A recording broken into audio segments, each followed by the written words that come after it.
Shalom, orang-orang terbahagia di dunia. Full Gospel Businessman Fellowship International atau FGB MFI adalah sebuah organisasi yang didirikan oleh Demos Sakarian pada tahun 1952 untuk menjangkau orang-orang agar kembali kepada keluarga, bisnis, karir, dan Tuhan. Ladies and gentlemen, nothing could give me greater pleasure than to be able to pay tribute to you, the members of the Full Gospel Businessmen's Fellowship. You have become the largest layman's organization in the world. I want you to know how much we really appreciate you. You're very special because the work that you're doing in the chapter, the testimonies you're giving. I'm Mario Garcia Olvera. I'm the international president of the Full Gospel Businessmen Fellowship International. As a businessman, I have a lot of good things around my life right now. I'm trying to share that with you, and I want to welcome you to the fellowship and ask you to be part of this great fellowship. FGB MFI Indonesia dimulai tahun 1976 dan berkembang hingga berbagai kota di Indonesia dan telah banyak memberkati keluarga.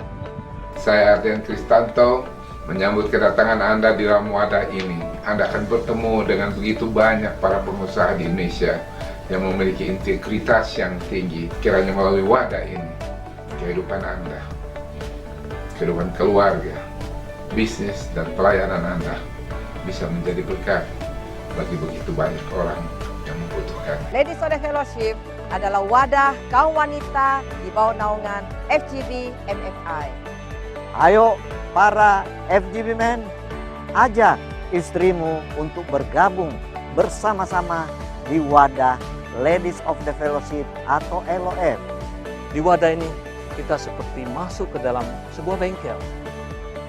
Kita di dalam dipoles, diperbaiki, dipulihkan sehingga ketika kita siap untuk pergi, siap untuk melayani, dan siap memberi dampak bagi bangsa dan negara ini.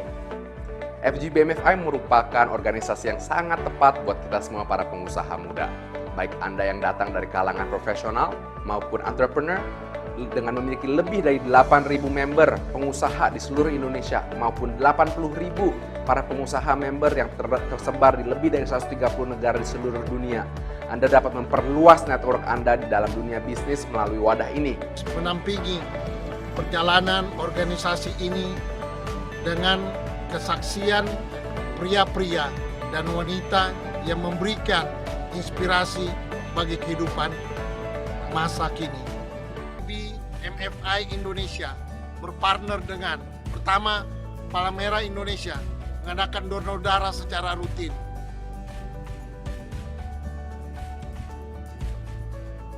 Kedua, Tagana untuk bantuan bencana alam. Ketiga, Jaringan Doa Nasional mendoakan bangsa dan negara tercinta Indonesia agar damai dan sejahtera. Keempat, Universitas Ciputra dalam menyelenggarakan mini MBA bagi pengusaha muda. Kelima, Family First untuk seminar keluarga. Keenam, CGN TV dalam rangka peningkatan kemampuan di dalam media elektronik, televisi, dan video.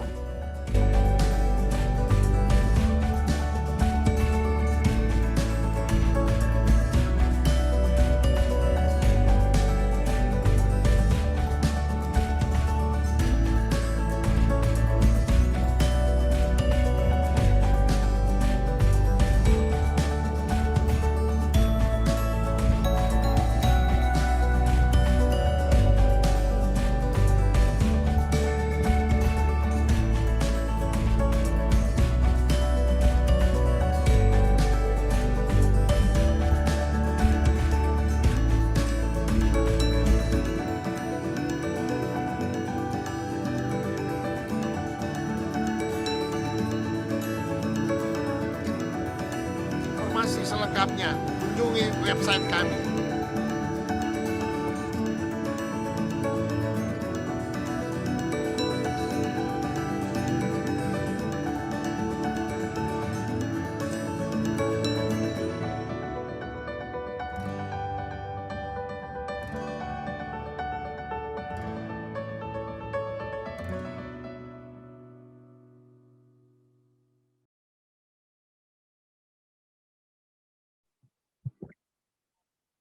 kunci memahami kasih Tuhan. Yang pertama yaitu bicara tentang inisiatifnya Tuhan, yaitu di firman-Nya di Yohanes 3:16. Karena begitu besar kasih Allah akan dunia ini sehingga Ia telah mengaruniakan anak yang tunggal supaya setiap orang yang percaya kepadanya tidak binasa, melainkan beroleh hidup yang kekal. Ya kan? Kalau kita compare dengan Abraham, Abraham mempersembahkan anaknya Ishak itu karena dia ingin membuktikan ketaatannya kepada Tuhan. Karena Tuhan yang minta Abraham untuk melakukannya. Tapi kalau Tuhan Yesus diutus Bapa itu bukan karena disuruh, tapi karena inisiatifnya Tuhan. Dikatakan karena begitu besar kasih Allah, ya kan, akan dunia ini. Penulis Injil Yohanes berusaha menggambarkan kasih Tuhan itu begitu besar, sama hal dengan kosmos ini. Dunia ini kan bicara tentang kosmos, ya kan? Kasihnya itu begitu besar. Tapi Tuhan itu rela mengaruniakan anak yang tunggal supaya setiap orang percaya kepadanya tidak binasa, melainkan beroleh hidup kekal. Jadi kunci memahami kasih Tuhan itu kita harus tahu bahwa kasih Allah ini berasal dari inisiatifnya Tuhan sendiri. Tuhan yang tergerak sendiri karena tahu bahwa manusia ini dikasih hukum, dikasih peraturan itu nggak menjadi lebih baik, nggak menyelamatkan mereka. Maka itu Bapa di surga merelakan anak yang tunggal supaya yang percaya kepadanya tidak binasa melainkan beroleh hidup yang kekal. Kalau misalkan teman kita contohnya Besatrio yang sedang mengalami ginjalnya yang 5%, ya kan dia butuh donor organ, ya kita juga belum tentu rela memberikan organ kita kepada Satrio. Tapi Bapa kita di surga itu luar biasa. Dia menyerahkan satu-satunya anak yang tunggal, Tuhan Yesus, untuk mati di kayu salib. Karena Tuhan tahu bahwa manusia ini nggak bakal bisa lepas dari namanya dosa. Dikasih peraturan, justru mereka semakin melanggar. Ya kan, contohnya kalau kita di jalan, suka mungkin ke arah puncak atau ke jalan, jangan nengok ke kiri, pasti mata kita tertuju dengan sign tersebut, dengan rambu-rambu tersebut, ya kan. Seperti itu. Manusia semakin dilarang itu semakin penasaran. Oke, kembali ke topik kita, Yohanes 3:16. Karena begitu besar kasih Allah akan dunia ini. Ya kan? Kalau kita baca Yohanes 3:17, saya bacakan.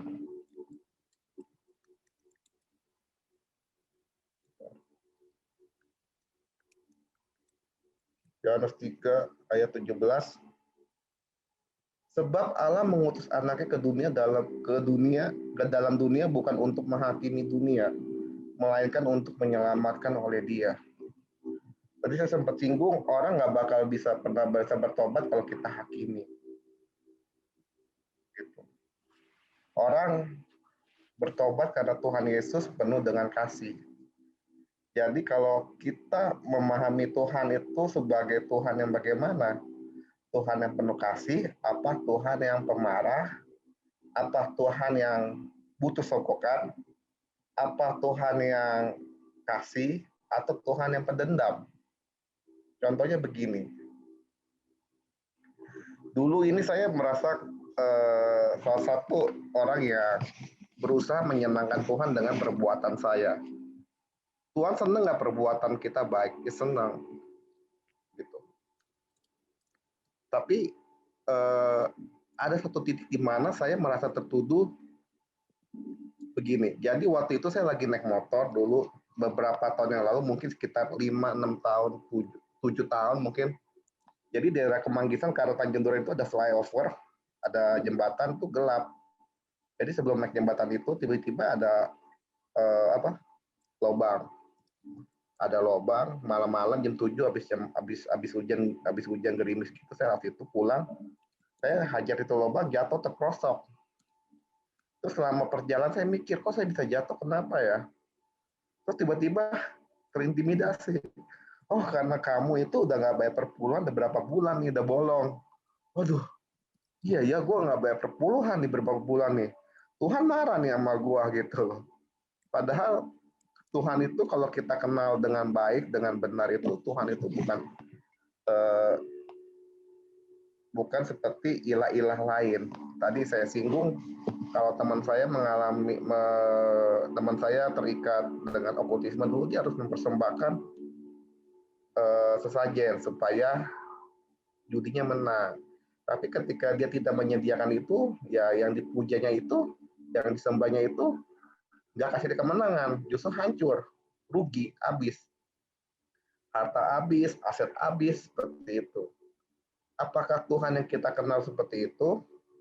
Nah, umumnya kan kita di gereja nih, kita ditakut-takutin nih. Kalau kita nggak berpuluhan, kalau kita nggak persembahan sulung, nanti Tuhan akan kirimkan belalang pelahap.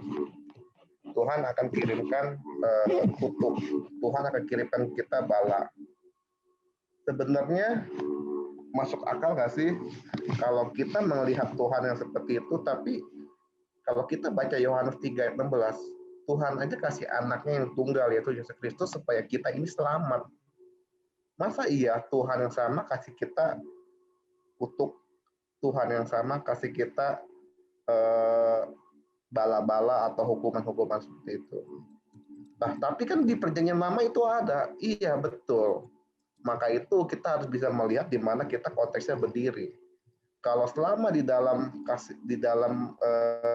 perjanjian baru, kita ini yang dilihat itu adalah apa yang Tuhan Yesus lakukan di kayu salib. Maka tadi di awal saya bilang, kalau bicara tentang Injil, tentang gospel ini, bicara tentang Yesus. Apa yang Tuhan Yesus kerjakan di kayu salib. Jadi tidak ada lagi namanya penghukuman. Maka ketika tadi saya bacakan Yohanes 3:17 itu, Tuhan Yesus datang ke dunia ini bukan menghakimi kita. Jadi kalau ada perasaan menghakimi, intimidasi, kayak kemarin, kayak tadi Bu Indri bilang, harus bakar kimononya yang bagus, yang ada gambar naganya, seperti itu. Seperti itu. Kita kadang-kadang seperti ditakut-takutin. Jadi kita mengikut Tuhan itu dasarnya bukan karena kita kasih, tapi karena kita dasarnya takut. Takut nggak diberkatin, takut kena penyakit, takut kena kutuk. Seperti itu. Jadi saya dulu mengenal Tuhan itu adalah Tuhan yang memiliki pemandangan, saya memiliki pemikiran salah mengenai Tuhan. Kalau saya nggak taat, kalau saya nggak melayani Tuhan, Tuhan akan hukum saya, kasih saya kecelakaan, kasih saya bilang gitu. Yang kedua, 1 Yohanes 4 ayat 7-8. Saudaraku yang kekasih, marilah kita saling mengasihi. Sebab kasih itu berasal dari Allah. Dan setiap orang yang mengasihi lahir dari Allah dan mengenal Allah, barang siapa tidak mengasihi, ia tidak mengenal Allah. Sebab Allah adalah kasih. Jadi poin yang kedua adalah natur Allah adalah kasih. Ya kan? Selama kita enggak menyadari posisi kita adalah anak yang dikasihi, kita akan sulit mengasihi orang lain. Contohnya saya, dulu waktu saya masih bandel-bandelnya, waktu saya mau proses bertobat itu, kalau saya doa menggunakan nama panggil Tuhan Bapa itu berasa ganjel, merasa aneh gitu. Kenapa? Karena saya memiliki hubungan yang kurang baik dengan orang tua saya, dengan ayah saya. Ayah saya itu kasar, maksudnya karena saya bandel, bukan karena bapak saya suka pukul, tapi karena saya terlalu bandel, saya nakal, saya suka pulang pagi, suka begadang, suka minum, suka yang aneh-aneh lah. Nah, bapak saya pukul tuh. Saya zaman main guanet, saya begadang, saya dipukul, dihajar. Jadi saya kalau melihat Tuhan itu, kalau gambaran Tuhan itu, saya melihat gambaran Bapa itu seperti sulit. Kenapa? Karena saya melihat Bapa di dunia itu begitu kejam. Jadi kalau ketika saya berdoa dengan memanggil nama Bapa itu kayak aneh. Jadi saya berdoa itu ya lebih sebut pakai nama Tuhan Yesus, Tuhan, Engkau baik Tuhan gitu. Kalau nama Bapa kayak aneh gitu. Tapi ketika saya mengenal kebenaran tentang God's love ini, saya dipulihkan.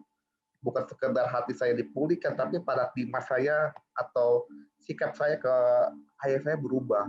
Dari saya benci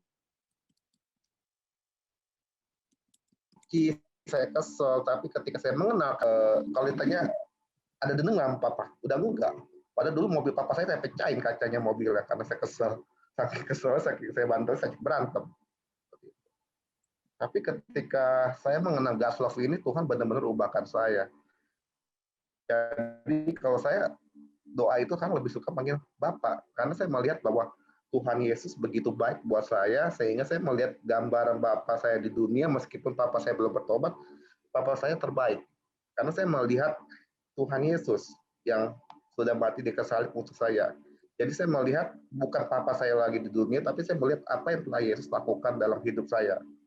Nah, seperti itu. Itu poin yang kedua. Jadi natural adalah kasih.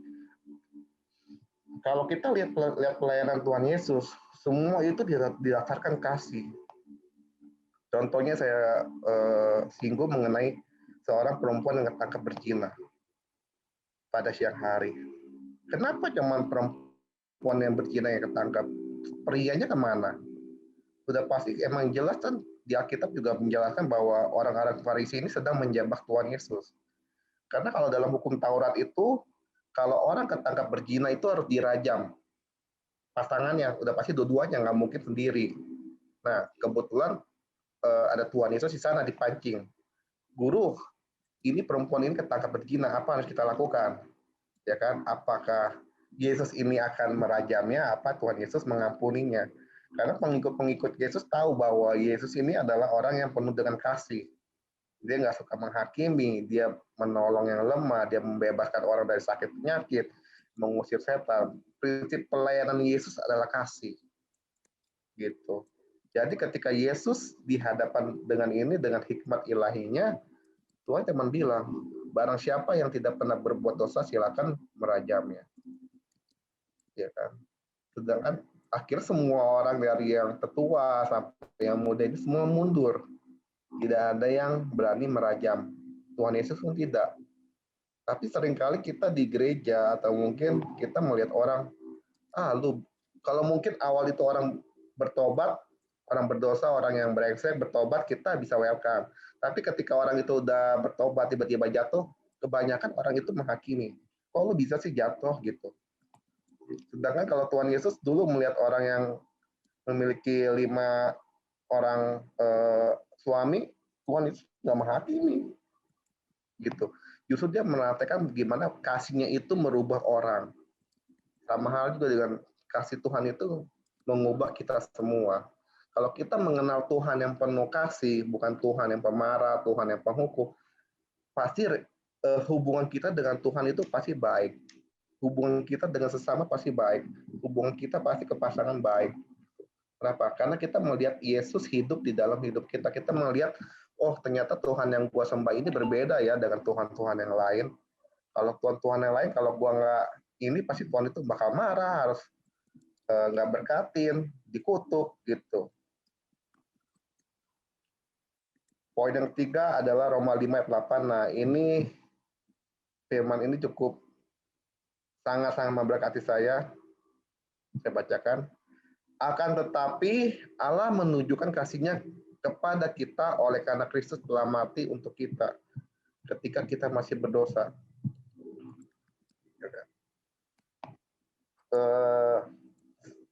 Kalau ini yang saya alami dulu waktu baru-baru bertobat, karena yang diajarin itu saya bicara tentang perbuatan, apa yang kita lakukan. Perlu nggak kita berbuat baik? Perlu. Perlu nggak sih kita membaca Alkitab? Perlu. Perlu nggak sih kita berdoa puasa? Perlu nggak sih? Perlu. Perlu nggak itu buat Tuhan? Enggak. Itu perlunya buat kita sendiri. Buat apa kita baca Alkitab? Ya, supaya kita bisa mengenal siapa Tuhan kita. Karena saya dulu baca Alkitabnya, saya nggak pernah ada ayat Roma 5 ayat 8. Makanya ketika saya membaca atau mendapat pewahyuan ini dari Andrew Wommack, Tuhan mengasihi kita itu justru ketika kita masih berdosa, men. Saya pikir ketika saya doa pagi, saya doa subuh, Tuhan akan lebih sayang sama saya.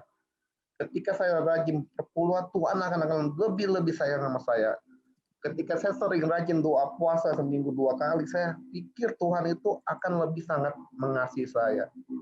Saya berusaha mencuri perhatian Tuhan. Saya pikir dengan apa yang saya lakukan, Tuhan akan lebih sayang sama saya. ketika saya menemukan kebenaran ini di Roma 5:8, semua itu berubah. Oh, ternyata Tuhan itu mengasihi kita justru ketika kita masih berdosa. Maka dikatakan di dalam Yohanes 3:16, Tuhan itu mengasihi kita itu justru karena kita ini akan binasa. Maka Tuhan memberikan anaknya yang tunggal. Tuhan nggak pernah nyari orang yang suci. Kalau kita lihat pelayanan Tuhan Yesus berhubungan dengan pemungut cukai, dengan perempuan sundal, dengan orang-orang berdosa, orang-orang atas bawah, seperti itu. Tuhan mencari yang terhilang supaya tidak terhilang. Seperti itu. Ini satu statement yang saya dapat dari Om Kris Manusama. Setiap tindakan kita tidak mempengaruhi Allah dan kasih-Nya kepada kita, tetapi dapat mempengaruhi bagaimana kita meresponi Tuhan.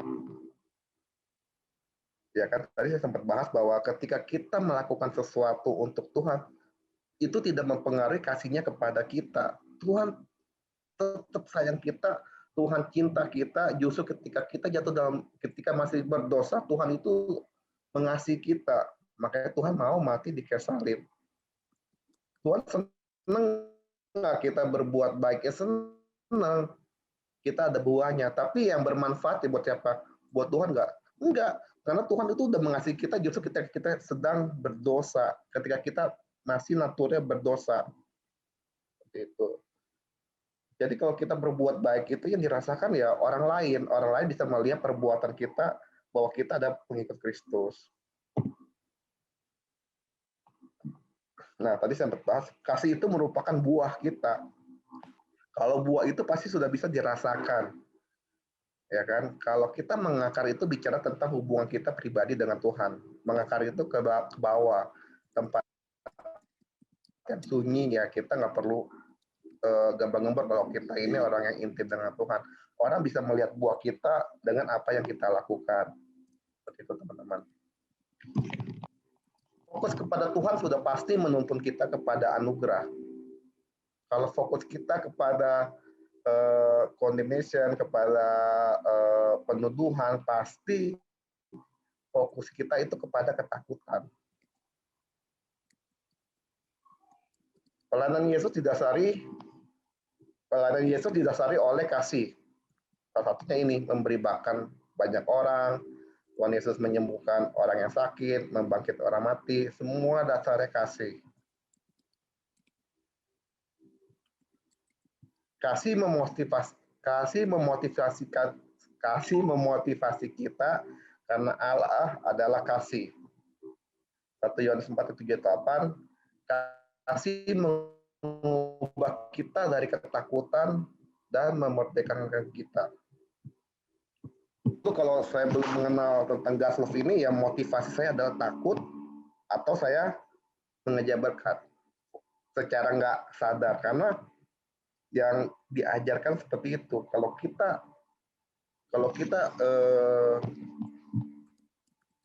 kita rajin berpuluhan tuh Tuhan akan senang.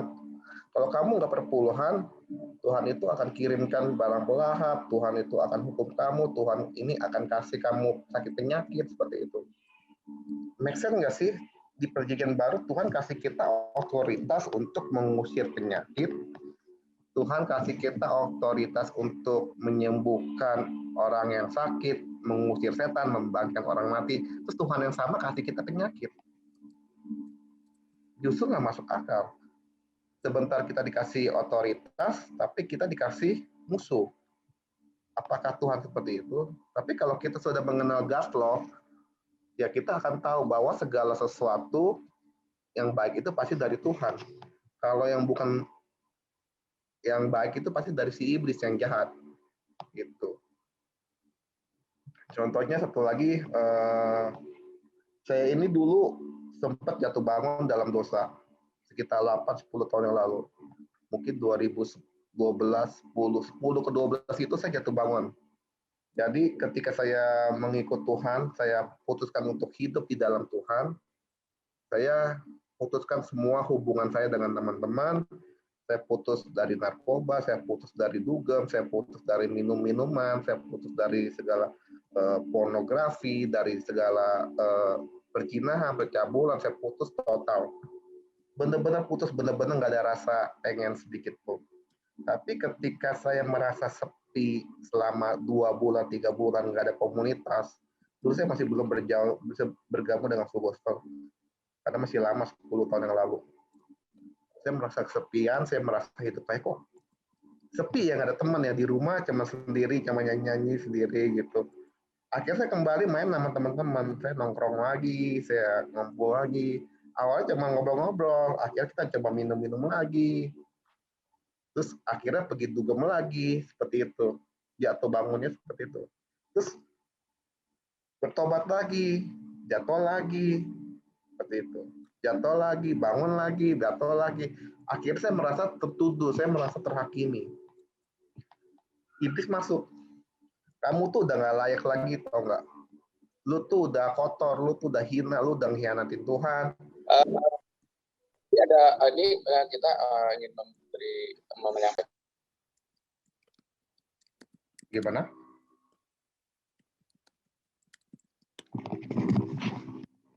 Lanjutkan. Ya, jadi saya ketika itu saya merasa terintimidasi dengan suara-suara yang mengganggu pikiran saya. Saya merasa diri saya kotor, saya merasa diri saya hina. Saya belum mengenal kebenaran bahwa Tuhan itu mengasihi saya. Dan saya tahu Tuhan itu udah benci sama saya karena saya udah hianati Tuhan, saya bohongin Tuhan, saya nazar sama Tuhan, saya nggak tepatin. Pokoknya Tuhan udah malu lah sama saya. Mungkin saya dibuang lah, saya pikir gitu kan. Iblis itu nyerang terus. Akhirnya saya merasa depresi, saya tertekan, saya mikirin. Itu cukup lama, hampir bertahun-tahun tuh saya pikir saya tuh ngeblank gitu. Saya suka bengong, saya mikirin, oh iya Tuhan marah ya. Jadi saya merasa putus harapan, saya merasa kecil hati, saya merasa, oh iya ya, buat apa lagi ya hidup ya gitu ya. Satu ketika saya lagi di daerah Roxy, saya ingat banget, di Roxy Mas, saya lagi suruh belanja untuk aksesoris handphone. Nah di eskalator itu tiba-tiba ada suara, udah lu loncat aja ngapain hidup. Terus saya sampai kaget, dari saya di pinggir eskalator itu saya pegangan handrail itu, saya hampir ke pojok, saya pinggir lagi supaya saya nggak lemes, karena ketika saya mendengar suara itu saya lemes, bener-bener lemes, saya lihat ke bawah tuh pusing bener, aduh bisa celeng gitu, bener-bener kehilangan kendali lah. Makanya saya sempat rada-rada trauma dulu kalau saya melewati eskalator. Jadi ketika saya mengenal God's love ya perasaan itu hilang. Apalagi ketika saya mengenal tentang Roma 5 ayat 8 tentang Tuhan itu mengasihi kita itu justru ketika kita masih berdosa. Tuhan itu selalu membuka tangannya ketika kita mau datang kembali kepadanya. Tuhan itu nggak pernah benci pribadi kita. Tapi yang Tuhan benci itu adalah dosa kita. Dosa-dosa. Tuhan benci dosanya, bukan pribadinya. Mengenal dan memahami kasih Tuhan. Kasih Tuhan sudah pasti menghasilkan iman. Tapi kalau orang dituduh, orang dihakimi, sudah pasti orang itu nggak bisa memiliki iman percaya kepada Tuhan. Belum mau masuk gereja aja udah dihakimi. Belum disentuh Tuhannya udah merasa tertolak. Saat kita memahami bahwa Tuhan mengasihi kita, kita juga akan memahami bahwa Allah mengasihi orang lain juga. Ada kesaksian dari seorang pastor, dia itu melayani di Rusia, tapi dia saat itu pelayanan ke Afrika Selatan, dia Kongo ya. Jadi ketika dia melayani di sana itu banyak hamba-hamba Tuhan, gembala-gembala, pendeta-pendeta. Jadi ketika diajarin mengenai God's love selama seminggu, itu selama 3 hari mereka itu pada bingung. Ada yang bengong, ada yang melotot, ada yang garuk-garuk kepala, gitu. Tapi ketika sesi-sesi terakhir tentang God's love ini diceritakan lagi, dikasih tahu bahwa Tuhan itu mengasihi kita itu bukan berdasarkan perbuatan kita. Karena selama ini mereka mengasihi Tuhan itu dengan perbuatan mereka. Ya kan? Bahkan di Afrika itu, di Kongo itu dikatakan bahwa sesama pendeta ini rebutan jemaat itu pakai dukun. Ya kan? Dia panggil dukun untuk supaya jemaatnya banyak, sampai seperti itu, gontok-gontokannya seperti itu, mencari jemaatnya pakai kuasa-kuasa gelap seperti itu. Tapi ketika mereka mengenal Gaslov di sesi-sesi terakhir itu, mereka itu baru menyadari bahwa Tuhan yang disembah itu adalah Tuhan yang penuh kasih. Padahal mereka itu melayani bukan cuma 5 tahun, setahun, udah puluhan tahun, udah punya gereja, tapi mereka nggak mengenal tentang Gaslov. Kalau kita cerita tentang Gaslov itu gampang diterima. Tapi kalau kita bicara tentang agama ke orang lain, pasti orang lain akan menolak.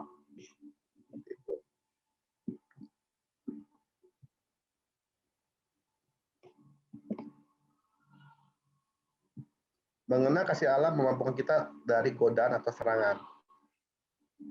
Jatuh cinta kepada Tuhan akan membuat kita menolak godaan. Jadi, simple sih sebenarnya, kalau orang sudah mengenal Gaslov atau mengalami Gaslov, itu kalau mau melakukan sesuatu pasti mikirin, apa yang kita lakukan ini berkenan nggak sih sama Tuhan? Tuhan sedih nggak sih apa yang kita lakukan ini, seperti itu. Jadi dasarnya bukan karena kita takut lagi, tapi dasarnya ini karena kita merasakan cintanya Tuhan, kita bisa aplikasikan ke dalam kehidupan sehari-hari. Gitu. Kalau misalkan saya nongkrong lagi, saya minum-minum lagi, saya ke party-party lagi, apakah Tuhan itu sedih? Apakah Tuhan itu akan marah? Gitu. Jadi fokusnya itu bukan bicara tentang takut apa berkat yang akan datang, tapi karena kita sudah mengenal Gaslov itu fokusnya itu kepada cinta. Kalau kita mencintai pasangan, pasti kita akan menyenangkan pasangan kita, seperti itu kan. Poin yang kedua adalah mengenal kasih Allah, menyadari bahwa kita ini sangat berharga. Ya kan?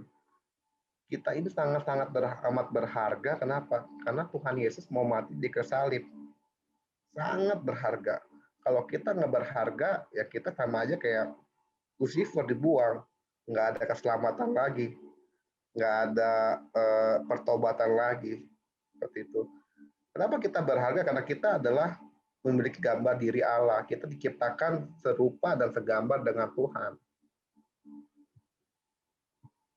Kemudian, membedakan mana tindakan yang dilandasi ketakutan dan dilandasi kasih. Tadi saya singgung bahwa ketika saya awal-awal bertobat itu semua tindakan saya ini dilandasi rasa takut, atau takut nggak diberkati, atau takut kena hukuman, atau takut karena kutuk. Bukan dilandasi dengan kasih. Tapi kalau kita dilandasin dengan kasih, kita akan menjalani itu dengan happy, dengan santai. Contohnya kalau saya dulu terikat sama minuman, jadi setiap hari saya harus minum, seenggaknya minum bir. Kalau nggak kepala pusing, kalau nggak risih lah gitu ya kan. Tapi ketika saya udah mengenal Gaslov, itu semua yang keinginan daging itu benar-benar hilang. Lepas, benar-benar lepas, benar-benar nggak ada hasrat. Kenapa? Karena naturnya ini yang diubahkan sama Tuhan. Seperti itu. Karena Gaslov itu benar-benar saya rasakan, Gaslov itu benar-benar hidup. Ini ada sebuah cerita di mana Tuhan Yesus itu dicobai di padang gurun. Ada hal menarik, ada kebenaran yang menarik yang membuka paradigma saya. Jadi ketika Tuhan Yesus dibaptis itu, ternyata Bapa di surga tuh ada suara di langit yang mengatakan, inilah anak yang kukasihi, kepadanya lah ku berkenan, anak yang kukasihi. Tapi iblis ini pintar, ya kan? Iblis ini hanya mencuri, membunuh, dan membinasakan. Jadi ketika Tuhan Yesus dicoba di padang gurun, iblis ini mencuri identitas Yesus, yaitu anak yang dikasihi. Kalau engkau anak Allah yang maha tinggi, ubah roti batu ini menjadi roti. Jadi identitas Yesus dicuri sama iblis, anak yang dikasihi. Gitu. Sama hal juga kita ini sering identitas kita ini dicuri sama Tuhan, anak yang dikasihi. Makanya ketika saya jatuh dalam dosa, saya diintimidasi, ya kan? Tapi kalau kita tahu identitas kita anak yang dikasihi, kita bisa melawan tipu muslihat iblis. Kita nggak gampang kena tipu muslihat iblis, kita nggak gampang identitas kita ini dicuri. seringkali kita lupa bahwa identitas kita ini adalah anak yang dikasihi. Kenapa? Karena Tuhan mengasihi kita. Tuhan mengasihi kita bahkan rela mati. Sudah pasti Tuhan mengasihi kita. Berarti apa? Kita dikasihi. Jadi makanya dari awal saya singgung bahwa kalau kita nggak bisa mengenal Tuhan ini dengan benar, kita akan terganggu hubungan kita kepada sesama, kepada Tuhan juga. Jadi kalau kita sudah mengenal God's love ini, sangat mempengaruhi kita. Ini adalah pondasi yang benar-benar dibutuhkan oleh semua anak-anak Tuhan. Karena ini bukan bicara tentang doktrin, tapi ini bicara tentang Yesus, tentang God's love, tentang apa yang Yesus lakukan, tentang Injil yang diberikan oleh Tuhan Yesus. Bagaimana sih bertumbuhnya dalam kasih Tuhan? Sudah pasti membaca firman-Nya setiap hari. Kalau kita sekarang nggak bisa melihat Yesus secara pribadi, secara utuh, karena Tuhan Yesus hidup 2000 tahun yang lalu. Tapi melalui firman-Nya kita bisa mengenal Tuhan. Saya aja yang waktu itu udah baca Alkitab berapa kali, saya nggak pernah miss, saya miss tentang Roma 5 ayat 8, karena saya melihat, saya mengalami bahwa dalam pemahaman saya dulu bahwa Tuhan itu adalah Tuhan yang bisa menghukum saya, Tuhan yang pencemburu, Tuhan yang benci, kalau saya Tuhan yang bisa kasih kutuk, Tuhan yang bisa kasih penyakit, seperti itu. Tapi ketika saya mengenal Roma 5 ayat 8, kok saya nggak pernah baca ini ya, gitu. Nggak pernah dapat pewahyuan tentang ayat ini ya, seperti itu. Jadi kalau kita ingin bertumbuh dalam kasih Allah ya pasti membaca firman setiap hari. Yang kedua adalah minta Roh Kudus yang menuntun kita tentang kasih Allah. Karena tugas Roh Kudus adalah untuk menuntun, membimbing, dan mengajar. Kalau yang mengintimidasi sudah pasti bukan Roh Kudus, pasti itu iblis. Jadi kalau kita ingin mengenal kasih Allah, yang minta tuntunan Roh Kudus, kita minta Tuhan yang pimpin kita untuk mengalami kasih Allah. Yang ketiga ini yang sering kita bermawas diri itu apa? Kita merasa berpuas diri dalam memahami kasih Allah. Gue udah tahu tuh khotbah, pasti mau ngomong A, B, C, D, E. Kita merasa lebih pintar, kita merasa udah tahu. Nah ini yang berbahaya bagi kita. Karena kita merasa lebih pintar, kita merasa nggak perlu firman lagi. Yang keempat adalah mintalah Tuhan untuk menunjukkan betapa besarnya kasih-Nya Allah setiap hari, supaya kita bisa mengenal kasih-Nya. Gitu. Jadi kita minta Tuhan setiap pagi coba, kemarin tadi saya ajarkan ke teman-teman di New Hope, coba deh setiap pagi kalian minta Tuhan tunjukin dong kasih-Mu setiap hari dalam hidup kita. Kita bisa bernafas aja itu semua karena kasih kemurahan Tuhan. Kita bisa nafas dengan oksigen, dengan paru-paru yang normal itu semua karena anugerah Tuhan. Itu salah satu bentuk kasih Tuhan kepada kita. Seperti itu sih teman-teman. Jadi kalau saya close, God's love ini bukan bicara tentang sebuah konsep, tapi God's love ini bicara tentang pribadi yang bernama Yesus. Jadi God's love ini adalah suatu pribadi di mana Tuhan Yesus yang mengimpartasikan hidupnya sehingga kita bisa merasakan God's love. Simple. Seperti itu teman-teman.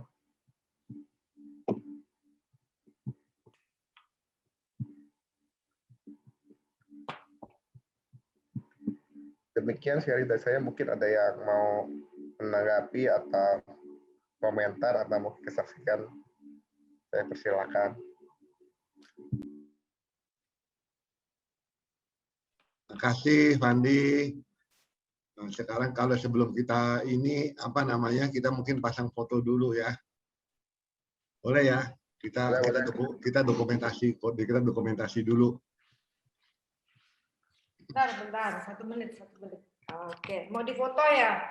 Ya, mau foto, Bu. Oke. Ini sekretaris saya nggak datang, ya udah saya foto deh. Oke. Tunggu ya, kalau mau foto boleh buka lah. Sedikit. Nggak apa-apa lah, bro. Memang inilah yang namanya Tuhan Yesus menerima apa adanya. Tuhan Yesus menerima you dan I apa adanya. Meskipun rambut kita ala COVID,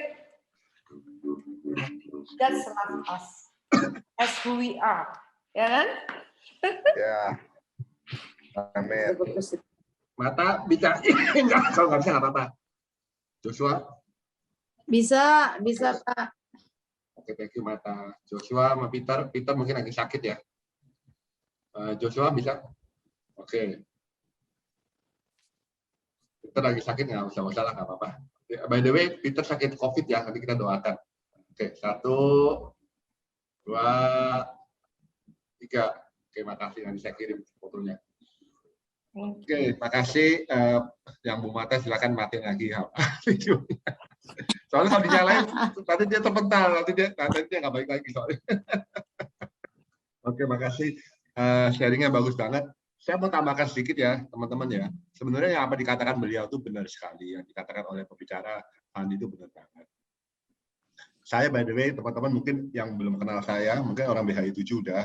Tapi teman-teman yang belum kenal saya mungkin wah Vision ini orangnya hebat, suci gitu ya, pintar gitu ya. Tapi seharusnya enggak juga gitu teman-teman. Saya mempunyai masa lalu yang benar-benar kelam gitu ya. Dimana waktu itu saya suka memberontak gitu ya, sama seperti teman-teman yang lain lah. Saya juga merokok gitu, saya sampai kena paru, saya minuman keras gitu ya. Pokoknya hidup saya juga berantakan banget. Nah, tapi kemudian saya berusaha nih untuk tobat, untuk berusaha untuk berbalik kepada jalan Tuhan.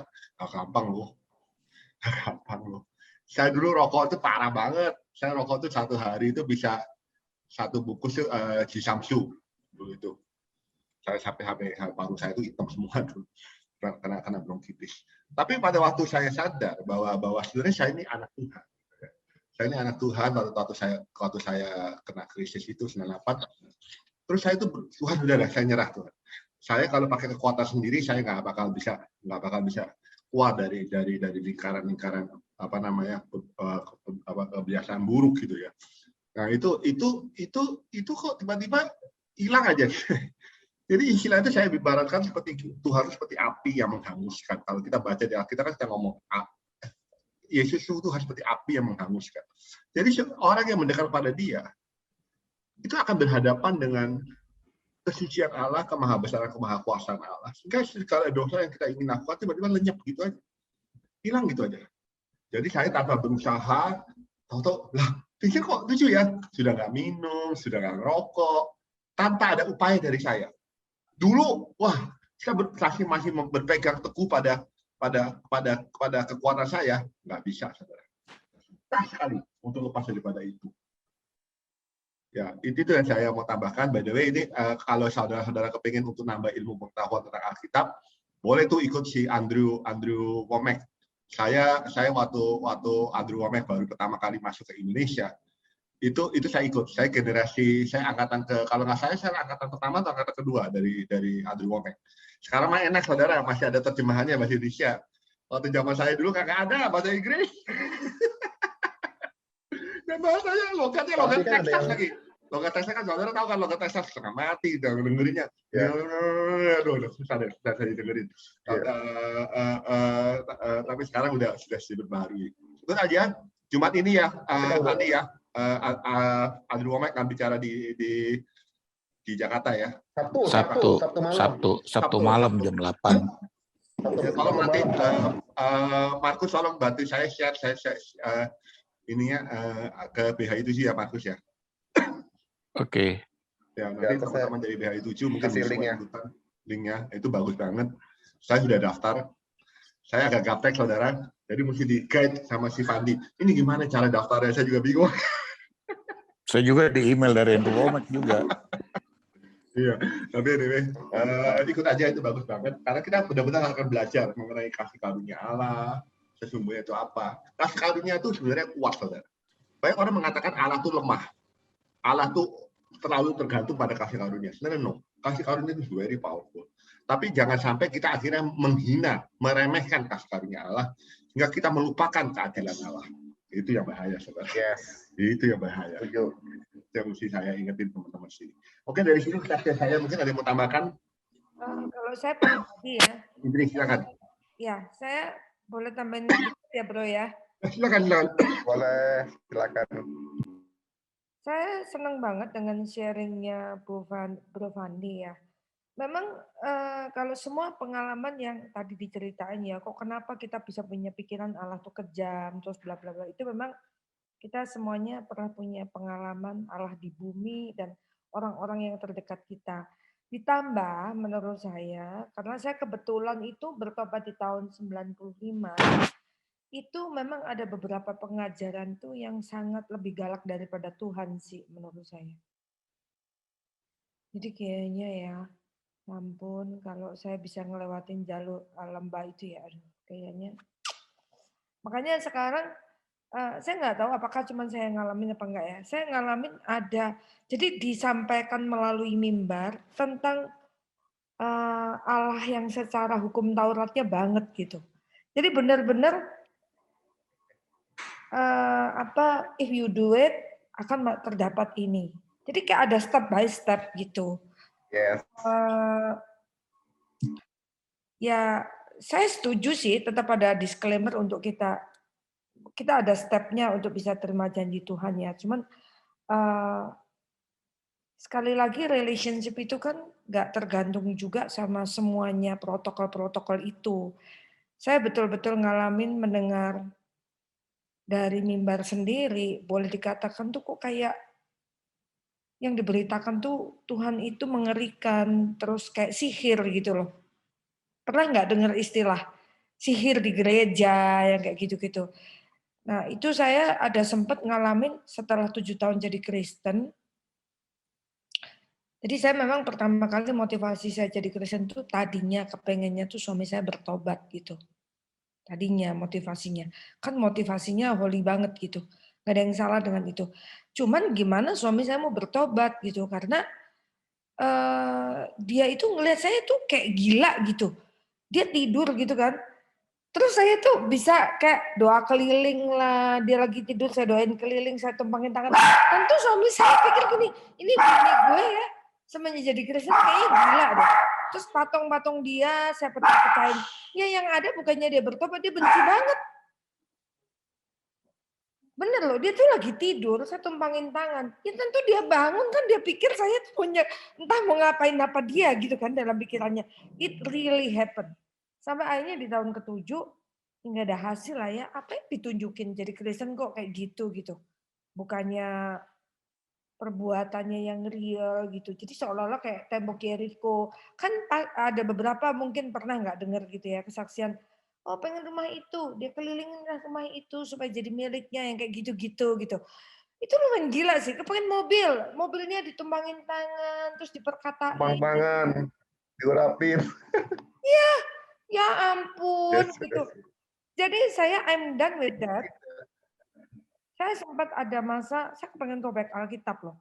Kenapa? Suami saya nggak bertobat juga di 7 tahun saya bergereja. Kayaknya semua udah saya lakuin dari doa puasa, doa keliling, sampai kayak tukang sihir juga semua udah saya lakuin gitu. Dan nothing happen. Saya kepengen banting Alkitab, saya putar itu di Kemayoran, saya teriak ketika saya nyetir sendiri. Saya sempat merasa kering, tapi saya bersyukur. Tuhan paham kenapa saya kering gitu. Jadi kuncinya itu saat itu tuh hati saya sincere pengen ikut Tuhan, tapi saya mendapat pengajaran atau gambaran tentang Tuhan yang salah. Nah, semenjak itu saya hati-hati mendengarkan firman Tuhan. Saya hati-hati mendengarkan firman Tuhan dan misalnya saya lagi di luar kota, zaman itu belum ada YouTube segala macam. Saya bisa memilih lebih baik saya nggak ke gereja daripada saya ke gereja balik-balik bukannya damai sejahtera, saya tertuduh. Saya really pernah ngalami di musim itu gitu. Saya muak, I'm done dengan itu. Tapi saya bersyukur juga benar-benar pilihan Tuhan. Kok saya nggak murtad ya? Karena banyak orang yang ngalamin kayak saya sampai sekarang suami saya juga belum ke gereja gitu. Ya kayaknya kalau kita ngomong kan sama orang-orang yang merasa saudaranya Tuhan, apa di tikungan surga, lu coba deh pikir lagi celah lu apa gitu kan. Coba mungkin lu buka celah, terus segala macam teori. Jadi kalau saya ngobrol, bukannya saya mendapat kelegaan, saya merasanya terkondem.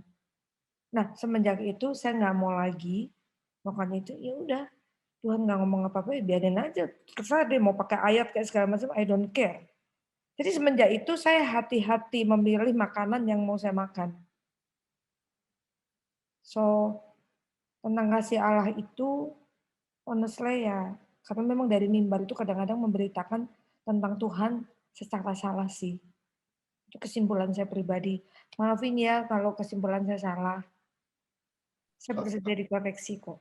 Tapi itu benar kok. Saya waktu sama papa saya juga berusaha. Wah, saya sebagai anak nih, kamu harus doakan, tumpangin tangan, bikinin apa papa kamu bertobat. Masa kamu jadi Kristen, khotbah di mana-mana, papa kamu terkenal, nggak pernah bisa bikin papa kamu bertobat. Dan enggak. Saya bilang, lu gila juga nih orang-orang. Tapi anyway, saya berusaha, waktu itu berusaha, Bu, sama saya berusaha untuk tobatin papa saya, malah saya dikata-katain, fanatik lu. Malah saya ribut sama papa saya, terus ribut besar. Tapi pada waktu saya buktikan dengan pekerjaan saya, nggak semua orang kecil kayak gitu ya, nggak semua orang kecil tuh fanatik kayak gitu. Dikit-dikit haleluya, puji Tuhan, dikit-dikit ayo kita doa bersama. Saya kira kita nggak perlu begitulah. Kita yang real aja, kita pokoknya ya sebagai anak, ya, sebagai orang tua, sebagai anak ya kita lihat aja hubungan dengan orang tua kita. Sekarang saya jadi akrab sama papa saya. Jadi papa saya akhirnya lihat diri saya, lalu pelan-pelan dia juga mulai dengerin firman Tuhan, dia mulai dengerin lagu-lagu Kristen. Ya saya sih sudah istilah gini loh, keselamatan jiwa itu seharusnya bukan dari upaya manusia, itu pekerjaan Roh Kudus. Nah itu sering salah nih orang Kristen nih. Orang ini ngomong tugas kita harus supaya kita ngobatin jiwa. Salah. Tugas kita adalah membawa jiwa kepada Kristus, tapi Kristus Roh Kudus yang mengubah hati orang itu, bukannya kita yang mengubah. Nah, sudah saya mendapat pemahaman yang benar semacam itu, enaklah ngobrolnya jadi gitu aja sih. Kan gila, orang lagi susah gitu ya. Siapa sih yang nggak kepengen sama kita ke gereja sama-sama ya di GBI? Aduh, makanya saya nggak mau lagi tuh ke GBI. Terus saya tuh kepengen jadi pendoa syafaat, bro. Kan memang saya tuh hobinya berdoa. Iya. Nah, by the way, Bu Indri ini pendoa di sini nih, PHI 7. Ya, saya nggak boleh jadi pendoa. Gara-gara gini, berdoa itu ya, saya merem berdoa sama Tuhan loh. Tuhan saya berdoa. Nggak boleh jadi pendoa. Kenapa? Lu nggak boleh jadi pendoa gara-gara suami lu belum bertobat. Saya bersyukur. Sadis. Gila ya. Tapi ya nggak apa-apa. Itu membuat saya keluar dari gereja itu dan sekarang saya di GPCC. I'm happy. Sekarang saya dengarnya orang Tuhan. Dan ya saya pikir orang itu kalau susah nggak butuh ayat Alkitab sih. Orang kalau susah butuh telinga, butuh pelukan, butuh penerimaan sih. Bukannya gini, gue lagi berdoa ya mau suami gue mau bertobat gitu ya, malah gini, oh lu nggak boleh gitu. Kayaknya saya itu kasta di mana gitu. Tapi saya sudah, ya saya bersyukur saya udah nggak di gereja itu. Aja sih. So, itu salah satu problemnya di mimbar. Makanya sampai ada buku tentang sihir di gereja. Ya kan, Bro? Kacau. Jadi self-righteousness ya, bukan God lagi. Keren. Benar. Oke, thank you very much, Bu Indri. Kita kasih kesempatan ya, yang lain ya. Mungkin yang lain mungkin ada ingin cerita mengenai ini. God's love atau God's judgment atau justice mungkin. Mungkin ada yang bertanya-tanya, gimana ceritanya nih? Kok COVID malah merebut teman-teman kita nih? Mungkin ada yang tanya gitu barangkali. Saya juga sering tanya. Baru ketemu orangnya. Minggu depan sudah kagak ada karena COVID. Mati. Sering tuh ada yang menanyakan, di mana kasih Allah? Teman saya itu pada tanya begitu kadang-kadang sama saya. Tapi anyway, daripada saya terus yang ngomong, ada teman-teman silakan. Kalau ada yang mau cerita-cerita mengenai kasih karunia atau kehadiran Allah, atau kok saya miskin terus nih Tuhan, gimana caranya supaya saya bisa jadi sukses? Katanya Tuhan memindahkan kekayaan bangsa-bangsa, saya ada begitu contohnya. Atau gimana? Terserah. Nah, ini kan ada pastornya di sini, si Sandi. Silakan. Memang betul sih. Izin ya, Bro. Seperti yang Ibu Indri rasakan, saya juga pernah rasakan. Dan pada akhirnya sama saya dengan Bu Indri, akhirnya gereja di GPCC. Tapi ketika saya mendalami tentang kasih karunia, Di situ baru saya memahami. Ternyata kasih karunia itu melepaskan kita dari pikiran-pikiran terintimidasi, terdoktrin, dan macam-macam lainnya.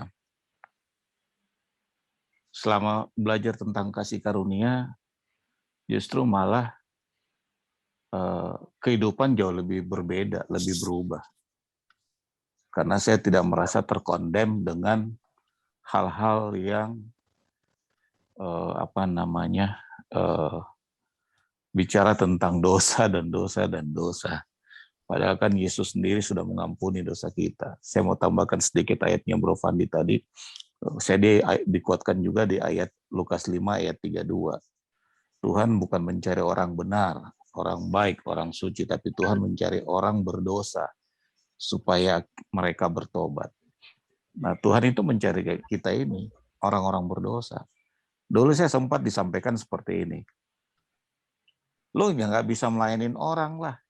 Perbaiki dulu Yerusalemmu. Wah, mantap. Betul itu kalimatnya. Sadis, Bu. Lo nggak bisa begini, lo nggak bisa begitu, lo nggak pantas naik di mimbar karena pakaian lo nggak benar. Saya sampai bilang begini, ribet banget ya ikut nih Tuhan, gue bilang. Udah kita, iya, saya bilang ribet banget gitu. Tapi Tuhan itu membukakan mata saya. Mana gereja Mamon, mana yang benar-benar gereja family, dan mana gereja kasih karunia. Itu saya belajar di situ. Dan saya ternyata kita mengalami kasih karunia Tuhan itu luar biasa banget.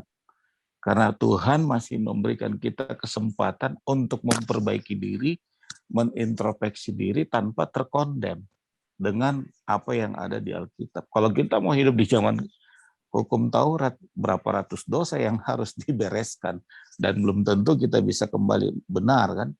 Tapi karena Yesus sudah menyelamatkan kita, makanya kehidupan kita jauh lebih baik. Makanya kita bisa tertanam, bertumbuh, dan berbuah.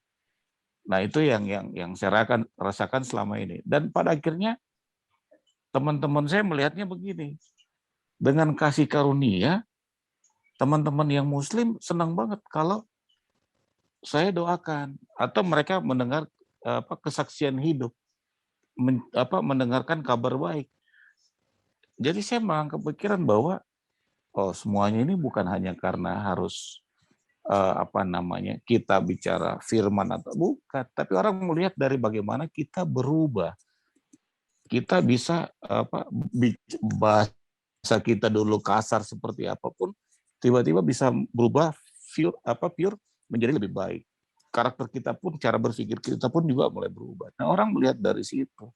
Makanya orang bisa menerima kabar baik. Siapapun yang teman-teman lain pun kita layanin, mereka nggak akan pernah keberatan. Justru mereka happy. Karena apa? Mereka merasakan kasih. Ya seperti yang Yesus ajarkan. Nah di sini saya banyak belajar. Dan saya sangat senang dengan kasih karunia apa yang sudah dijelaskan Bro Fandi tadi itu memang benar. Itu sangat-sangat bagus banget. Itu kita terapkan dalam kehidupan sehari-hari. Justru malah dengan kasih karunia, kita jadi universal. Kita bisa melayani siapa saja. Universal artinya apa? Hubungan kita sama Tuhan baik, dan hubungan kita dengan sesama manusia juga, sesama kita jauh lebih baik. Nah itu yang saya mengambil pelajaran selama saya belajar mengalami kasih karunia ini. Dan kita ya balik lagi, nggak usah lagi lah pusingin dengan doktrin dan yang lain-lain. Kita sudah percaya bahwa karena kasih karunia Tuhan Tuhan menyelamatkan kita. Tuhan mengampuni dosa-dosa kita. Tuhan tuh sayang sama kita seperti Bro Fandi bilang. Yang Tuhan nggak suka memang dosa kita. Tapi kan Tuhan tidak akan pernah mengungkit lagi dosa kita. Justru Dia memaafkan dan mengampuni dosa kita. Nah ketika kita seperti itu, betapa leganya jiwa kita ini yang haus akan kebenaran. Justru malah kita semakin dikuatkan. Justru malah kita semakin diberkati. Makanya kita bisa menjadi penjala-penjala manusia. Seperti itu aja sih dari saya. Terima kasih. Tuhan berkati. Luar biasa. Tambah sedikit ya. Saya tiba-tiba nggak inget nih. Suatu saat nih, saya lagi traveling ke Amerika. Saya lagi bisnis trip. Saya nggak sangka loh teman-teman. Saya nggak sangka. Tiba-tiba Pak Damas telepon saya. Dia lupa kalau saya di Amerika. Dia nggak ingat, dia pikir saya di Jakarta kali. Dia telepon saya. Waduh, teleponnya pakai, waktu itu belum ada WA call lagi. Waktu itu belum ada WA call, masih pakai telepon itu loh. Telepon apa yang jaringan SNI 001 itu atau apa itu? 01, 07 atau apa itu? Telepon kayak gitu lagi telepon saya. Tapi kemudian dia ngobrol sama saya. Saya sebelum saya pergi ke Amerika, saya kirimin dia film. Waktu itu masih belum ada internet ya. Jadi, internet masih jarang lah. Saya kirimin dia DVD. DVD cerita tentang mengenai Yesus dan Abraham, kisah kejadian, kitab kejadian. Kitab kejadian bukan Yesus sih, kitab kejadian sama Alkitab saya beli biasa. Pak Damai. Waktu dia benci banget sama Kristen, sama kayak papa saya. Nah, waktu saya pikir dia akan nonton, karena itu filmnya berseri. Filmnya berseri, saya pikir lama ini nonton, jalan aja. Nanti pulang dari Amerika baru saya tanya. Dia nonton rupanya. Dia nonton tiap malam, dia seru banget ceritanya, kata dia. Dia telepon saya, Vincent, saya mau tahu tentang Yesus. Dia cerita sama saya bisa 2 jam. Saya udah bayangin, ini rekening telepon saya berapa ini? Saya 2 jam. Tapi dari situ akhirnya saya bisa punya kesaksian, saya punya saksi. Jadi teman-teman, kalau kita mendahulukan Yesus di atas agama, seperti Fadi kita itu, seperti Markus tadi kesaksian, saya kira kita bisa masuk ke semua agama kok, gampang kok. Sekarang itu sebenarnya rahasia kenapa saya bisa gaul ya sama teman-teman lintas iman gitu. Yang dimana saya terlibat di dalam organisasinya. Itu aja tambahan dari saya. Nah, silakan yang lain. Sebenarnya sih ya bro ya, itu lebih banyak 51% Pak Fendi daripada pengusahanya. Sorry, ini ada Izin suara. tanya Pak Fendi ya. Oh ya, Mata, silakan Mata. Pak Fendi tanya ya. Ya. Pak, dengan pengalaman Bapak kan bilang jatuh bangun Bapak udah bertobat, tapi juga akhirnya kembali pengen dengan komunitas lama dan juga akhirnya jatuh lagi. Menurut Bapak, dari pengalaman Bapak itu, apa sih sesuatu yang begitu kuat hanya menarik Bapak untuk akhirnya jatuh lagi? Padahal Bapak udah terima kebenaran dan merasa mengalami kasih Allah. Di masa ketika Bapak jatuh, apa yang menurut Bapak tuh begitu kuat, begitu sangat kuat menarik dalam pengalaman Bapak ya? Sebelum saya pengen tahu aja dulu nanti, karena saya sangat tertarik dengan apa yang bukan tertarik tapi juga sangat diberkati dengan penyampaian Bapak tadi mengenai kasih Allah. Ya, saya tanya dulu Pak Fendi. Ya, langsung jawab ya. Jadi kenapa saya bisa jatuh lagi? Pertama saya merasa feel lonely. Jadi ketika saya bertobat itu teman-teman saya kan nggak bertobat. Teman saya nggak bertobat, jadi saya yang berpindah, saya keluar dari komunitas, Bu. Tapi ketika saya bertobat itu, salahnya itu saya nggak ada yang bimbing, nggak ada yang mentoring, nggak ada teman-teman, nggak ada komunitas, seperti itu. Jadi ketika saya mulai merasa kesepian, saya merasa kok sepi ya hidup ya, nggak ada teman gitu.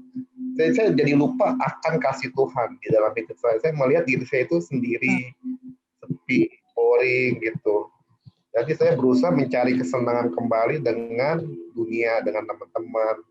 Karena kalau saya di luar itu saya belum terima kan. Karena kan saya dulu orangnya itu lebih suka di luar, lebih suka bertemu dengan teman-teman. Karena kalau saya di luar itu saya merasa diterima, nyambung, saya merasa dihargai. Kalau saya di rumah itu pasti berantem terus sama orang tua saya, sama adik saya atau kakak saya seperti itu. Jadi di rumah itu cuma buat makan, mandi, tidur. Seperti itu. Jadi ketika saya bertobat itu ya saya mengalami perubahan. Saya nggak marah-marah, saya nggak ngobat, saya nggak minum. Tapi di satu sisi saya merasa lonely itu. Kok sepi ya gitu?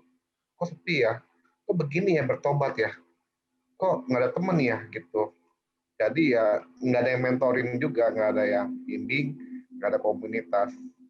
Seperti itu sih. Iya, berarti kan itu ada faktor luar yang lebih banyak mempengaruhi sehingga itu menarik kata faktor luar berarti kan Bapak karena tidak ada komunitas yang menguatkan akar iman Bapak, tetapi juga teman-teman Bapak yang rata-rata belum bertobat pada waktu itu. Ya. Dan kenapa saya tanya ini? Karena saya rasa ini ada kayak komunitas di Full Gospel ini adalah sebuah hal yang bisa buat kita merasakan inilah bukti kasih Allah buat kita.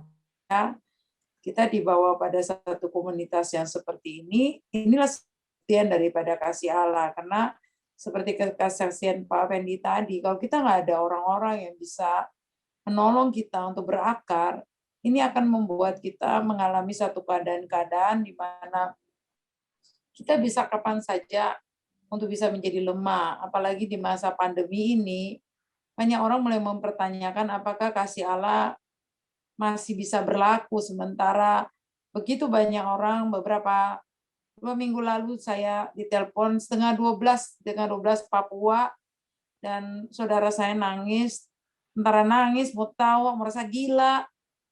Kenapa? Saya bilang, Marta, dan saya sudah kayak, untuk pertama kali anak saya sakit aja saya nggak nangis, tapi saya nangis begitu panjang, karena saya mendapat berita saya punya keponakan ini lagi hamil 7 bulan, dan dia harus meninggal karena COVID dalam kondisi mengandung 7 bulan. Pada waktu itu saya dengar berita itu seperti kayak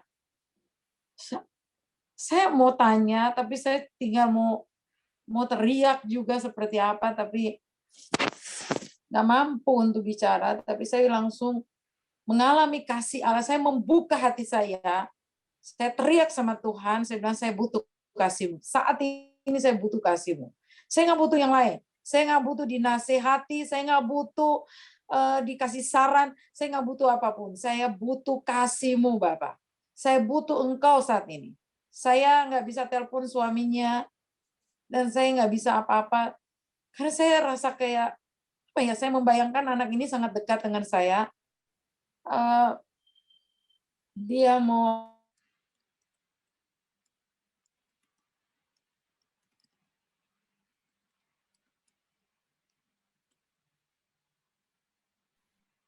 Mungkin suaranya hilang lagi, terputus kali ya. Mata. Oh, oke, kita tunggu sebentar. sulit gitu. Tapi saya rasa bahwa disitulah saya mengalami kasih Allah yang sangat besar. Jadi apa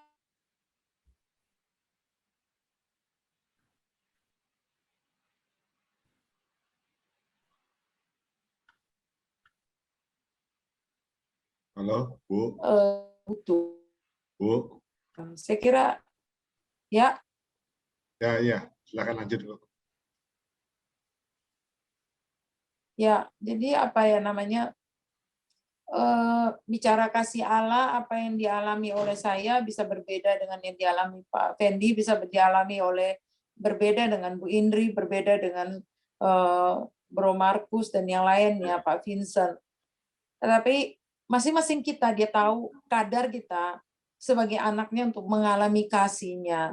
Dan pengalaman keponakan saya menemukan esensi bagian atau esensi lain daripada kata kasih Allah.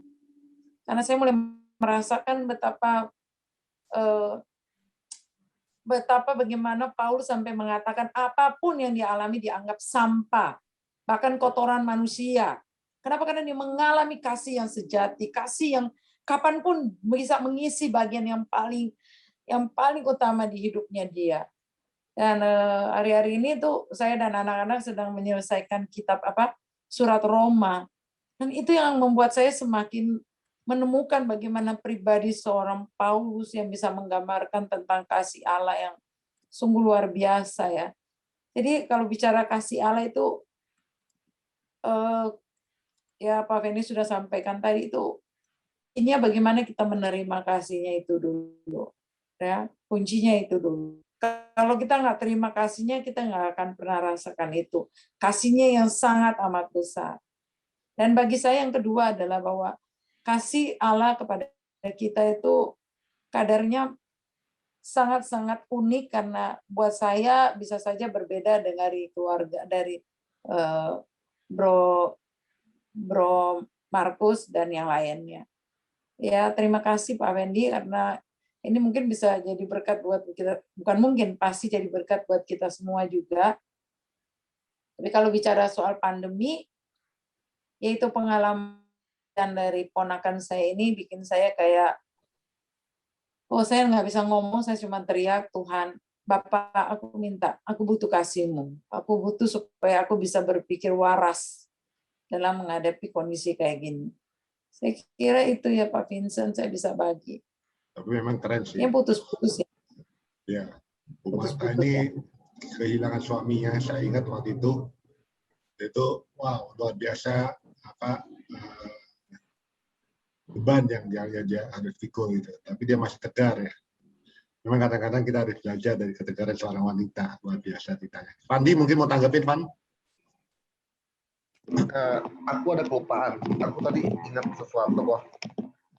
Jadi tuh tadi kan aku renungin Yohanes 21. Tadi jam 5 aku bangun. Tadi dulu malam jam 12. Aku baca itu Yohanes 21 di mana sebenarnya Petrus itu udah menyangkal Tuhan Yesus. Petrus udah bersumpah nggak kenal Tuhan Yesus. Sama aja menghujat Roh Kudus kan. 3 kali loh, bukan sekali. 3 kali dia menyangkal, terakhir dia bersumpah serapah nggak kenal Tuhan Yesus. Tapi Tuhan Yesus datang loh samperin Petrus. Itu kalau bukan karena kasih Tuhan yang begitu besar, nggak mungkin Tuhan Yesus mau datang ya kan. Petrus ini kan seorang pemimpin murid-murid. Nah, umumnya orang itu jatuh kembali ke dosa yang lama. Setelah Petrus ketika dia merasa terbuang, dia kembali ke masa lalunya, angkat ikan lagi kan. Tapi satu hal yang saya kagumi itu adalah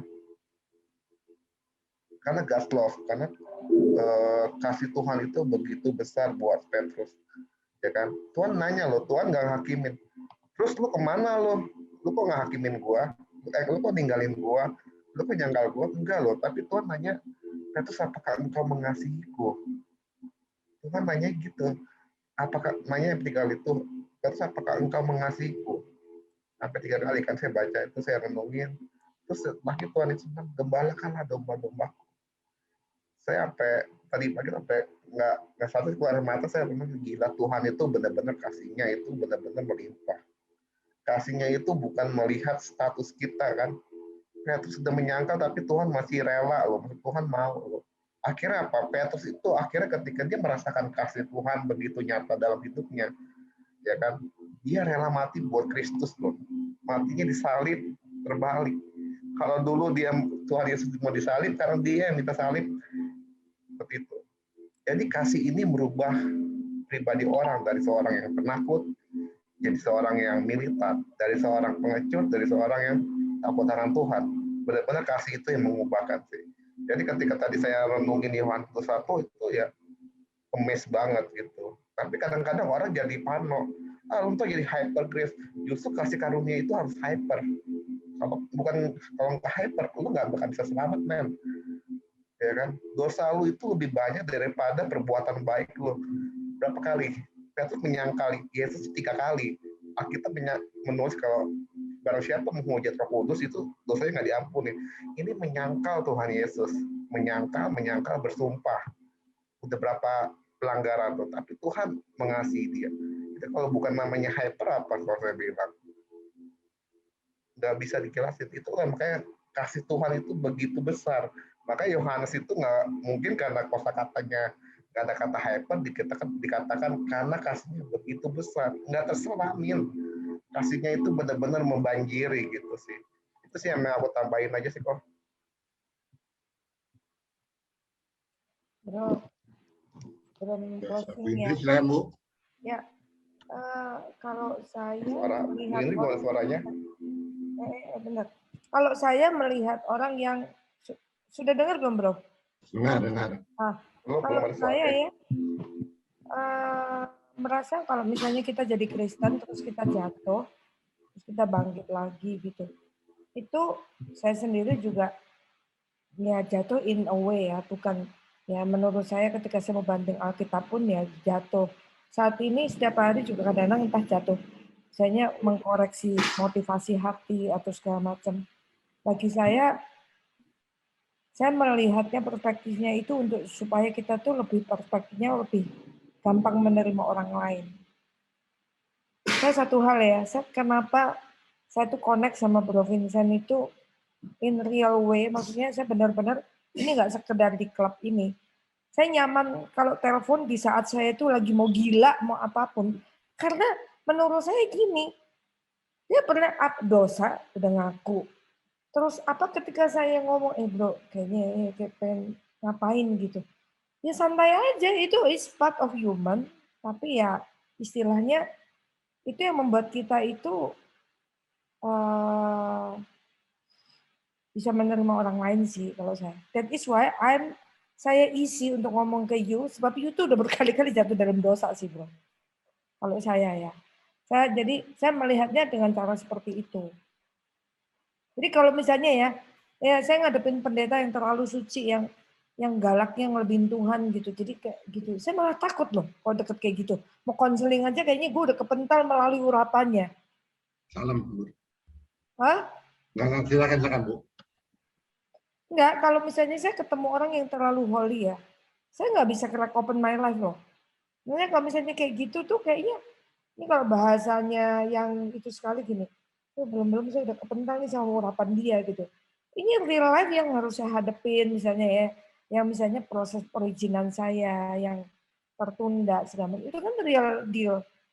Kalau misalnya saya datang dengan orang yang begitu rohaninya, pasti saya dihakiminya ABCD. Nah, ketika saya susah, saya nggak butuh teori, saya butuh diterima. Nah, kenapa ada orang yang bisa penerimaannya begitu besar? Karena dia berkali-kali pernah gagal dan bangkit, dan akhirnya berkemenangan. That is my point of view sih.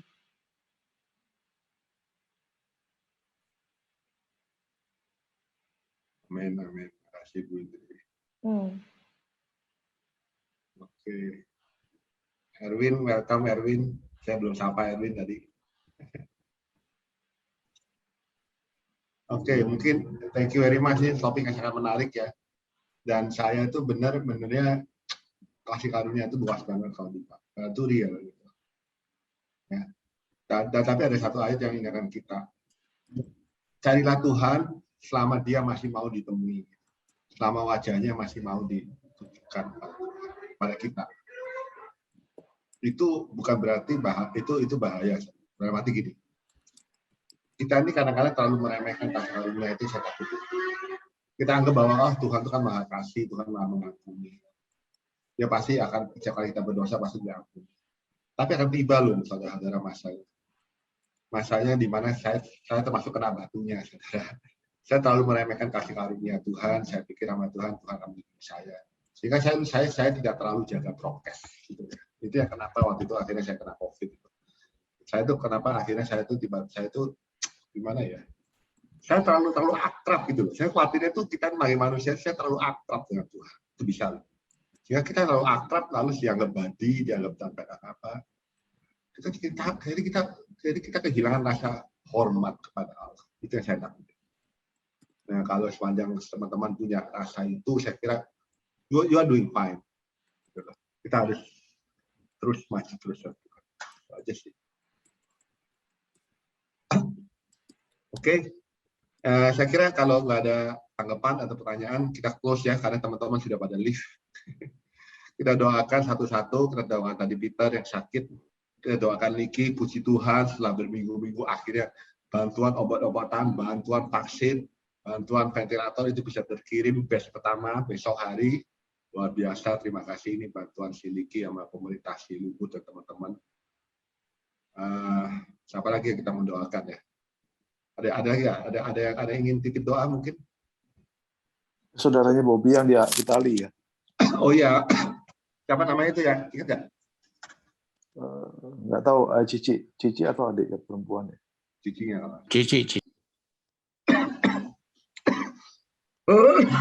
Ya udah kita berdoa seperti biasa. Kita gilir aja. Saya akan tutup doanya terakhir. Mungkin kalau enggak, mungkin Halim akan doakan cicinya Bobi ya. Terus kemudian Markus kita tolong doakan si Peter ya. Terus satu lagi. Oke. Terus satu lagi siapa tadi? Udah ya? Si Peter, sama ini Bu Indri tolong doakan siapa namanya? Liki ya, pengiriman vaksin dan obat-obatan ke Indonesia supaya jangan terhalang lagi administrasi. Saya khawatir udah dikirim ya. Tahu-tahu di Indonesia bilang berapa nih fee kita? Aduh, apa problem kan akhirnya. Jadi begitu tuh soalnya. Ya, itu Indonesia emang. Ya benar, saya senang saya doakan beliau. Ya, supaya lancar lah, bisa diterima dengan baik. Itu aja sih. Oke, kita mulai dari Halim dulu. Silakan Halim. Oke. Mari kita berdoa. Bapa kami yang dari surga, Tuhan Yesus Kristus, terima kasih Tuhan. Kau hadir malam ini untuk memberikan kami suatu masukan bahwa kasih-Mu adalah yang terbesar di antara semua kasih di dunia ini, Tuhan. Tuhan, kami merasa diberkati oleh sharing dari Bro Bevandi.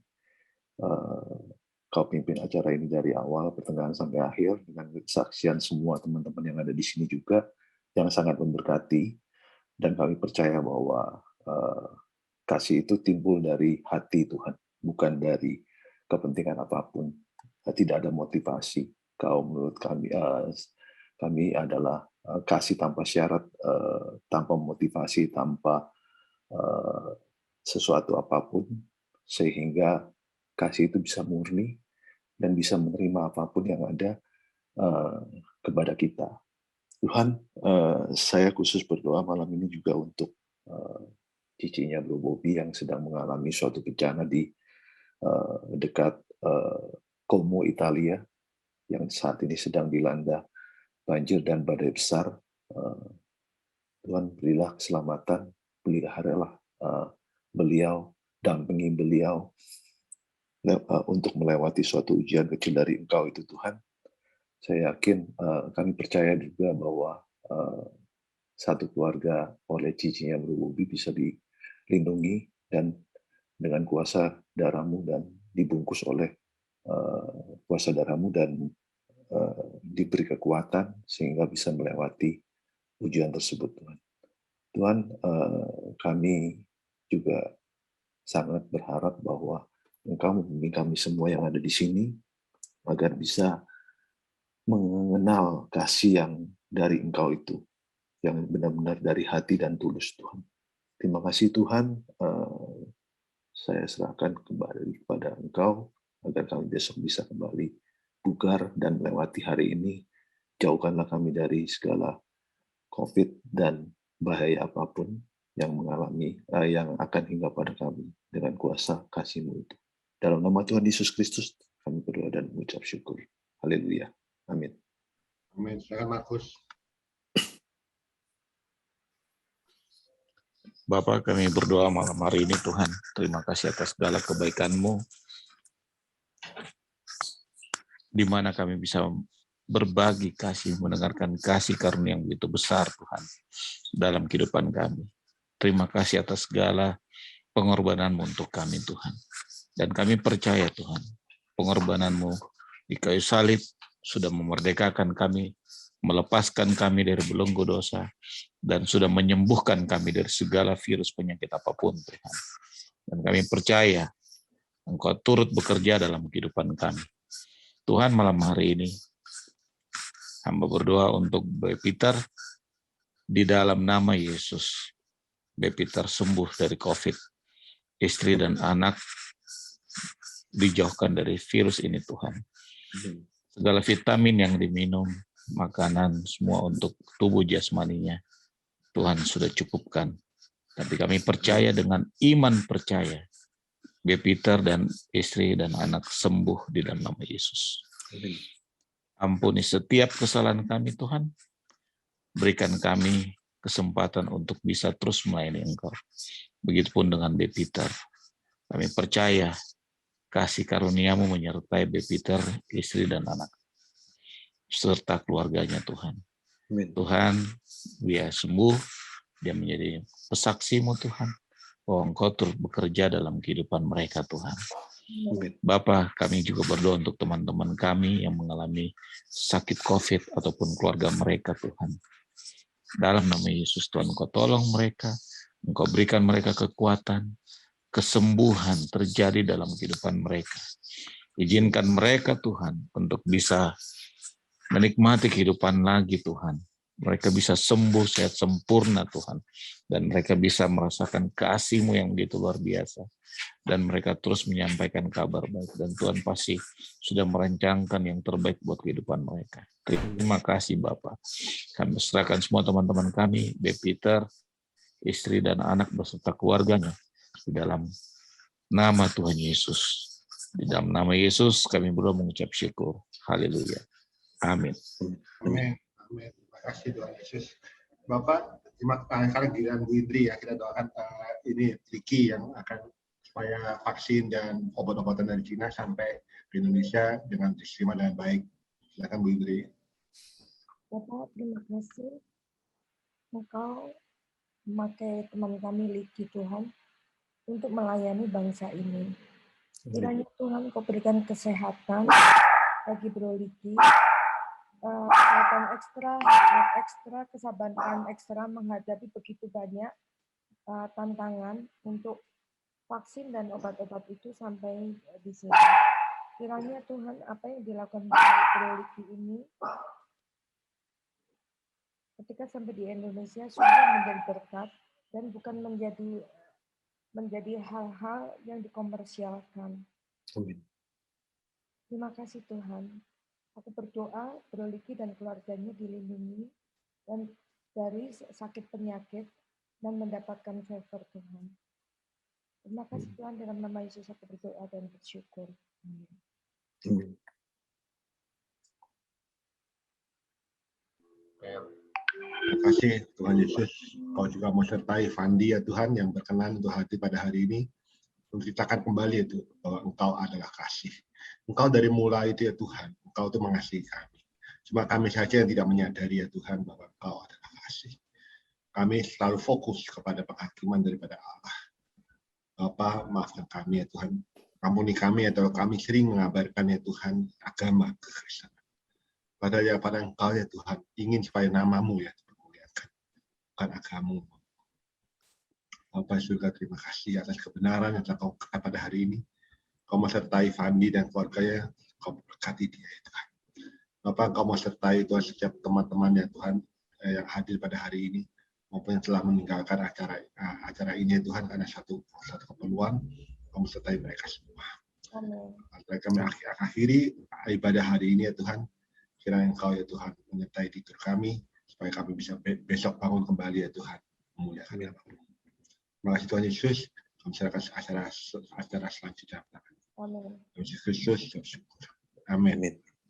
Teman-teman, terakhir pengumuman minggu depan kita akan dilayani oleh Pak Ishak Purnomo, seorang dealer mobil. Saya nggak tahu jabatan dia di BHI itu apa ya? Apa di apa? Dia RP kalau nggak salah. Apa?